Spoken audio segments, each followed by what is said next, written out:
Неожиданное заявление мэра Якутска Сарданы Аксентьевой об отсрочке выкупа акций республиканского предприятия «Водоканал» на 100 миллионов рублей прозвучало на планерке окружной администрации. По словам мэра, это связано с отсутствием финансов в бюджете столицы Якутии на решение текущих городских проблем. Партнерское соглашение между «Водоканалом» и городом Якутском было заключено в 2016 году. Его основной целью было не допустить банкротства муниципального предприятия «Теплоэнергия», оптимизировать управление городским имуществом и избежать повышения тарифов для населения. Кроме того, выкупая акции «Водоканала», город получил представительство в Совете директоров акционерного общества и возможность реально участвовать в управлении предприятием в интересах населения города Якутска. Выкуп акций был обговорен между правительством Республики Саха-Якутия и администрацией города Якутска в бытность Ишвайсен Сергеевича главой городского округа в целях неповышения тарифа на услуги водоканала.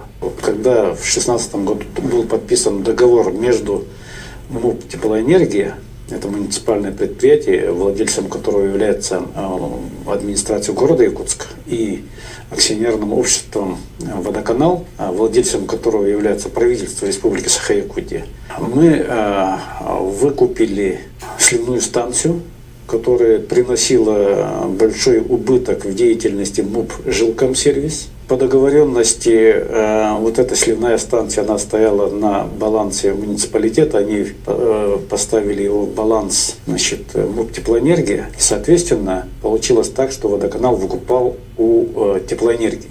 А для того, чтобы МУП «Теплоэнергия» посредством продажи вот этой сливной станции погасила 300-миллионный долг перед газовиками. В то время, Теплоэнергия стояла перед вопросом, вопросом банкротства или банкротиться, то есть Саха-Транснефтегаз банкротит, Теплоэнергию выкупает полностью, и активы городские они уходят. Для этого водоканал взял кредит, который погасил с процентами причем. И при этом водоканал, оплатив все это за счет собственных оборотных средств, потерял возможность более активно ремонтировать собственные сети. Это городской канализационный коллектор номер 1. В данное время мы стоим на площади Орджоникидзе. Он проходит по проспекту. Протяженность его примерно 3,2 километра. Раньше он проходил дальше по Дзержинского, заворачивался на Федора Попова, на главную насосную станцию номер 1. Во время обвала по улице Дзержинского этот участок был закрыт, но он был введен в эксплуатацию в 1968 году. Его проектировал в свое время, сколько я помню, Гидрокоммунводоканал в качестве экспериментального такого проекта на вечной мерзлоте. Трубы не менялись, потому что, чтобы производить замену, это надо делать практически весь город останавливать.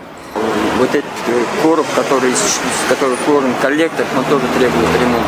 Коллектор, на чем стоит, они тоже сгнили. Тоже надо менять, производить ремонт. С 1968 года трубопровод ни разу не менялся. Городской канализационный коллектор номер 2 диаметром 1020 мм. Трубопровод большого диаметра. От кварталов выходят сети и в этот коллектор приходят. Данный коллектор проходит по горканалу. Он продолжается от Каландрашвили до Сверлова.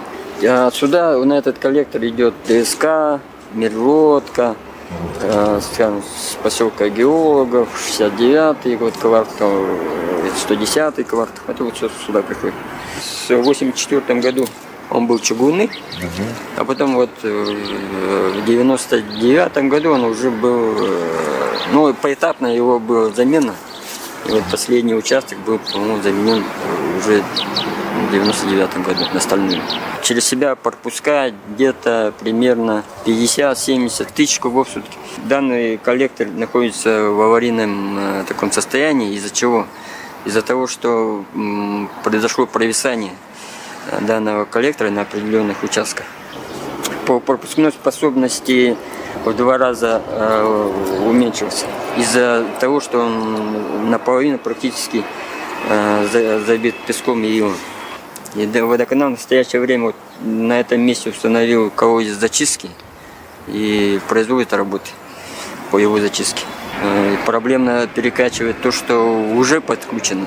В данное время, чтобы исправить ситуацию, нужно привлечь определенную технику. Если он сейчас не может справиться с существующими стоками, то подключение кварталов сюда уже проблематично. Город-то растет, и все-таки стоков поступать стало больше, а диаметр-то трубопровода не изменился. Сейчас вот строится 3-й коллектор по Чернышевского, и нужно вот этот участок разгружать. Он уже не справляется с теми стоками, которые на него поступают. Если данный коллектор будет не в рабочем состоянии, то мы зальем стоками полгорода. И в итоге что получилось? Город заимел предприятие, которое уже встало на ноги. Теплоэнергия вышла из долговой ямы перед газовиками на 300 миллионов. МУП Жилкомсервис сбросила с себя ярмо содержания убыточной сливной станции.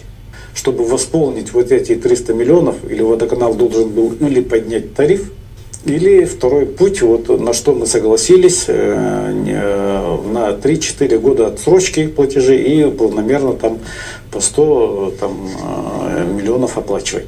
Была договоренность о том между правительством и муниципалитетом, как 2 собственниками, о том, что муниципалитет планомерно закупит в течение 3-4 лет, выкупит акции водоканала.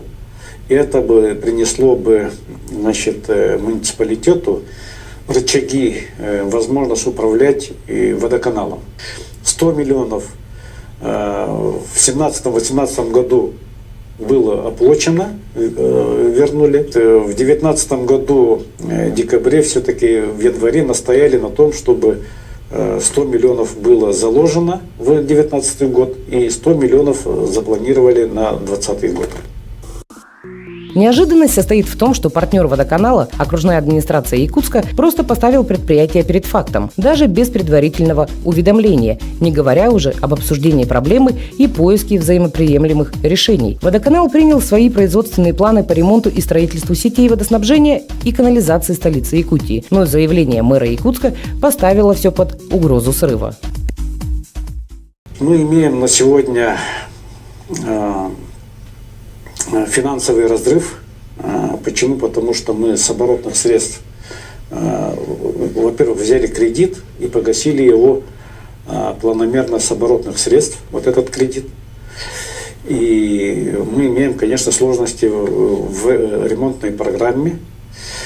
Мы их планировали, использовать на замену труб, наших магистральных труб, использовать в проектных работах. Планировали, построив 3-й коллектор, разгрузить 1-й и 2-й коллектор. То есть они сейчас работают на износ, не начав строить 5-й водоузел, мы не можем выдавать в дальнейшем технические условия на техническое присоединение вновь строящихся объектов. В первую очередь это отразится на горожанах и на темпах развития Якутска. Чтобы строить и вводить в эксплуатацию новые дома, в В том числе и по программе расселения аварийного жилья новостройки должны быть подключены к системе водоснабжения и канализации. Но уже сегодня, без реализации планов водоканала, возможности инженерной инфраструктуры города подошли к пределам своих возможностей. При этом мэр Якутска своим заявлением говорит, что ей эту проблему проще забыть, чем решить. Однако от этого сама проблема никуда не денется и решать ее все равно придется. Но отсрочка выкупа акций водоканала станет тормозом в уже в определенных планах правительства Якутии и городского хозяйства столицы республики.